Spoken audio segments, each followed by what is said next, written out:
Good evening बच्चों। आज जो है यह क्लास 8 का जो सिविक्स है धर्म निरपेक्षता पाठ पाठ दूसरा है। इसमें मुख्य रूप से बच्चों आज थोड़ा सा लाइन वोल्टेज कम है, इसलिए थोड़ा सा दिक्कत है। तो थोड़ा सा मेरा आवाज़ सुनकर लिखने का प्रयास करो, क्योंकि थोड़ा सा दिखाई कम देगा। तो ध्यान से सुनो या हम पढ़ते हैं। तो इसमें फर्स्ट क्वेश्चन है, भारतीय राज्य में धर्म से फासला भी रखता है और उसे हस्तक्षेप भी करता है या उलझाने वाला विचार लग सकता है। इस प्रकार कक्षा में फिर से चर्चा कीजिए। यानी चर्चा के लिए इस अध्याय में दिए गए उदाहरणों के अलावा आप अपनी जानकारी के अन्य उदाहरणों का सहारा भी ले सकते हैं। देखो क्या कह रहा है कि भारतीय राजधर्म से फासला भी रखता है। इसमें मुख्य रूप से भारतीय राजधर्म से यानी भारतीय राजधर्म का धर्मनिरपेक्ष राज है। क्या है?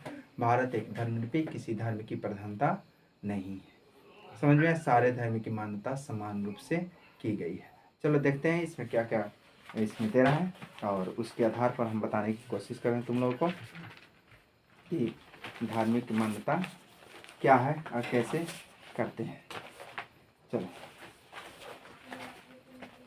ध्यान से सुनो और सुनने का प्रयास और लिखने का भी प्रयास करो सुनकर, क्योंकि वोल्टेज तरह लाइन कम है, इसलिए थोड़ा सा ध्यान से सुनो। कह रहा है भारतीय धर्म से फासला भी रखता है, उसमें से हस्तक्षेप भी करता है जब भी कोई भी परिस्थिति उत्पन्न होती है जिससे सामाजिक अन्याय असमानता को बढ़ावा मिले, शांति व्यवस्था के लिए खतरा उत्पन्न हो, उस समय राज हस्तक्षेप करता है। अर्थात राज का हस्तक्षेप संविधान के आदर्शों के आधार पर होता है और इस प्रकार यह आदर्श ऐसी कसौटी मुहैया कराता है जिसके द्वारा इस बात में फैसला लिया जा सकता है कि हमारा राज्य धर्मनिरपेक्षता सिद्धांतों के अनुरूप काम कर रहा है या नहीं। भारतीय राज्य धर्मनिरपेक्षता और धार्मिक वर्चस्व को रोकने के लिए कई तरह से काम करता है। भारतीय संविधान अपने नागरिकों को मौलिक अधिकारों का आश्वासन देता है। ये मूलभूत एवं इन धर्म निरपेक्षता सिद्धांतों पर आधारित है, लेकिन इसका मतलब यह नहीं है कि भारतीय समाज में इसका उल्लंघन बंद हो गया है, बल्कि वास्तव में ऐसे उल्लंघनों के कारण भी हमारे सामने यानी संवैधानिक व्यवस्था की ज़रूरत बनी हुई है। देखो तो यह कैसी जरूरी बनी है? धार्मिक मामलों में राज के हस्तक्षेप कैसे करता है? पॉइंट नंबर 1 है, यानी इसमें क्या है? एक धार्मिक समुदाय का वर्चस्व। देखो 1984 में सिख विरोधी दंगों ने यानी मानवता के नाम पर एक कभी न मिटने वाला दाग छोड़ दिया है। यहाँ राज्य ने बहुत देर से हस्तक्षेप किया। इस नकारात्मक प्रक्रिया के कारण सिखों का बिना रोक टोक कत्लेआम हुआ और तथा उनसे समीप यानी संपत्ति लूटी गई। सिख एक अल्पसंख्यक समुदाय है। देखो मुख्य रूप से यानी कि यह इस सिख को मामले में जब आ रहा है बता दे रहे हैं, क्योंकि एक आदमी के कारण, दो आदमी के कारण सिख जो धर्म के नाम पर एक आदमी अगर गलती करता है पूरे समाज को नष्ट कर देता है। उसी प्रकार 1984 में जो है यानी कि तुमको बता दें यानी इंदिरा गांधी की हत्या सिख के द्वारा की गई, इसीलिए सिख विरोधी वहाँ दंगे हुए। इस बात को भी वहाँ लिखना चाहिए, क्योंकि 1900 क्या कारण था कि सिख विरोधी का कारण नहीं था कि यानी 1984 में जो है यानी कि इंदिरा गांधी को जो मार दिया सिख लोगों ने, इसीलिए वहाँ पर सिख विरोधी दंगे हुए। ठीक है, चलो देखते हैं आगे क्या हो रहा है। दूसरा पॉइंट है, हिंदुओं में छुआछूत। हिंदू धर्म में छुआछूत माना जाता है। चूंकि ये समानता के सिद्धांत के विरुद्ध है, इसलिए राज्य से हस्तक्षेप करने का इसका उन्मूलन है, यानी किसी भी धार्मिक मामलों को बढ़ावा देने की दूसरी तरफ रखता है। तीसरा पॉइंट है, भारत में किसी भी राजकीय संस्थान जैसे कि अदालत, पुलिस स्टेशन, सरकारी स्कूल या दफ्तर में किसी भी धर्म को बढ़ावा ना देना यानी बढ़ावा देना मना है। यानी सरकारी स्कूलों में सुबह की प्रार्थना एवं धार्मिक उत्सव किसी भी धार्मिक प्रोत्साहन नहीं किया जा सकता है। सीमापुर के सरकारी स्कूलों में विद्यार्थी के धार्मिक उत्सव मनाना चाहते थे, परंतु उसके शिक्षक अनुमति नहीं दी। यानी कि धार्मिक उत्सव भी अगर कर रहा है तो उसमें अगर मान लीजिए सभी को सहमति होना चाहिए, ना कि अगर किसी एक धर्म को किसी की हानि हो चाहे कोई हो तो उस पर यानी मुख्य रूप से उसका माने उसे बढ़ावा नहीं दिया जा सकता। चौथा पॉइंट है, कानून में रियासत। देखो परमजीत एक सिख युवक को हेमलेट पहनने की आवश्यकता नहीं है तथा यह ही कि भारतीय राज्य इस बात को मान्यता देता है कि पगड़ी बांधना सिख धर्म की प्रथाओं के अनुसार महत्वपूर्ण है।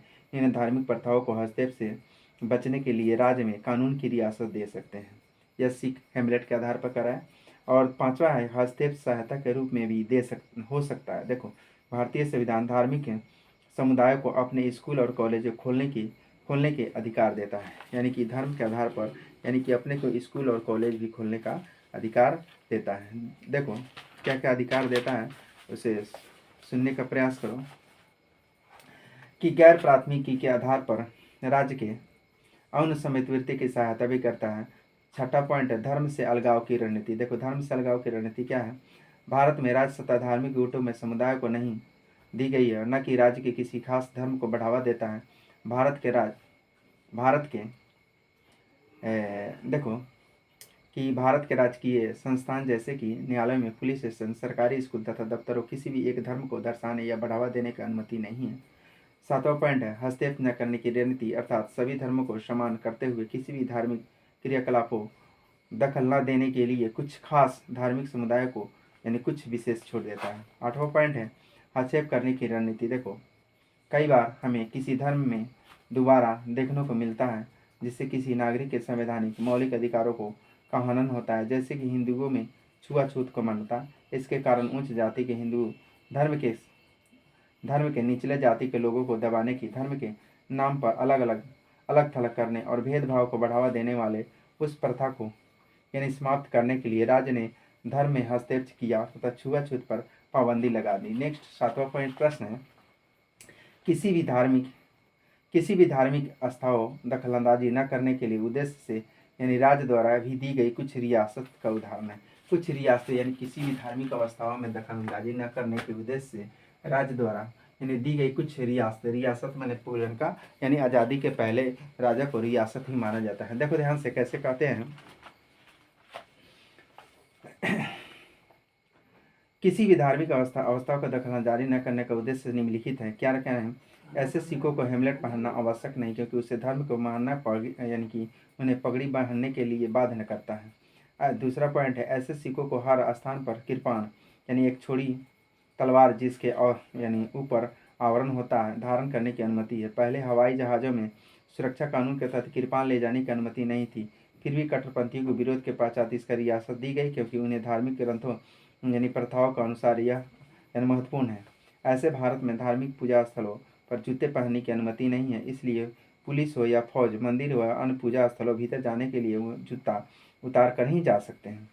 चौथा है ऐसे सरकार बिना भेदभाव किसी भी धर्म द्वारा चलाए जाने वाले अस्पताल, स्कूल अथवा कॉलेज को धार्मिक सहायता भी देती है यानी किसी भी धर्म। नेक्स्ट अगला प्रश्न है कि छुआछूत से अब क्या समझते हैं, राज्यों को इस धार्मिक मामलों में हस्तक्षेप क्यों करना। सबसे पहले समझो कि छुआछूत, तो छुआछूत का मतलब एंचबिलिटी, अंग्रेजी में एंचबिलिटी कहते हैं। देखो छुआछूत का मतलब होता है कि मान लीजिए किसी को छुआ पानी छू दिया तो नहीं पिए, किसी को कुछ छू दिया तो उस पर नहीं बैठे, कोई रास्ता चल दिया, तो बहुत तरह के यानी कि देहात में जो लगता है वो समझता है पूर्वजन यानी पहले धीरे धीरे बहुत अब उस छुआछूत समाप्त हुआ है, लेकिन पहले जैसा नहीं है। पहले एक दूसरे को घर में भी नहीं आने जाने, खाने पीने भी मनाही था, एक पाती में बैठने भी मनाही था। चलो देखो कैसे कैसे करते हैं यानी कि आठवां प्रश्न, तो छुआछूत हिंदुओं की एक प्रथा। हिंदू समुदाय में जन्म के आधार पर वह 4 वर्गों में बटा सबसे नीची जाति के लोगों को छुआछूत माना जाता है। ऊंची जाति के हिंदुओं के कुएं या तालाबों से पानी लेने की अनुमति नहीं थी, उसके बच्चों को शिक्षा का अधिकार नहीं था। इस प्रथा के कारण उन्हें हर स्तर से भेदभाव तथा अमानवीय व्यवहार किया जाता था।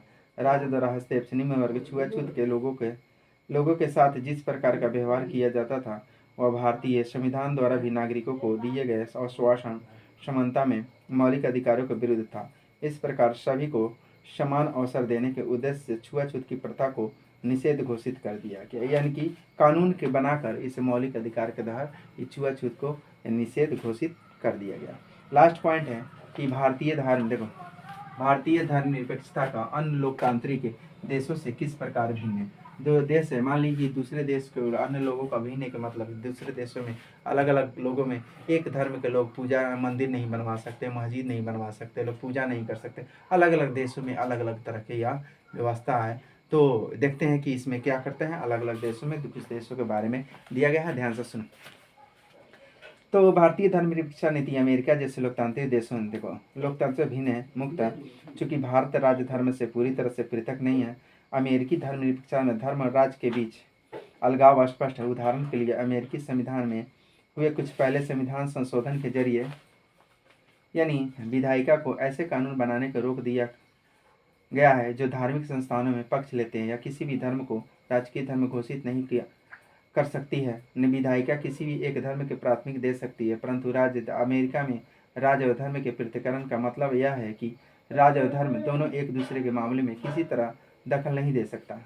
भारतीय धर्मनिरपेक्षता और अमेरिकी धर्मनिरपेक्षता के बीच यह अहम फर्क है कि अमेरिकी धर्मनिरपेक्षता में राज्य और धर्म के बीच अलगाव के विपरीत भारतीय धर्मनिरपेक्षता राज्य को धार्मिक मामलों में हस्तक्षेप करने की छूट दी गई। भारतीय धर्मनिरपेक्षता में राज्य धर्म से अलग हो तो लेकिन यह यानी धर्म में उसका फैसला यानी फैसले सैद्धांतिक है। इससे इसका यह अर्थ है कि संविधान में दिए गए आदर्शों आधार पर राज्य किसी भी धर्म के मामलों में हस्तक्षेप कर सकता है, यानी कि किसी भी मामले में धर्म को हस्तक्षेप कर सकता है। तो यह धार्मिक भारतीय धर्म विचार करता है कि कोई अगर जबरदस्ती करता है तो भारतीय कानून के द्वारा हस्तक्षेप किया जा सकता है। तो आज इतना ही। थैंक यू बच्चों, और उसे पढ़कर 2 बार 3 बार सुनो और लिखने का भी प्रयास करो। आगे फिर नेक्स्ट क्लास में देखो। Thank you.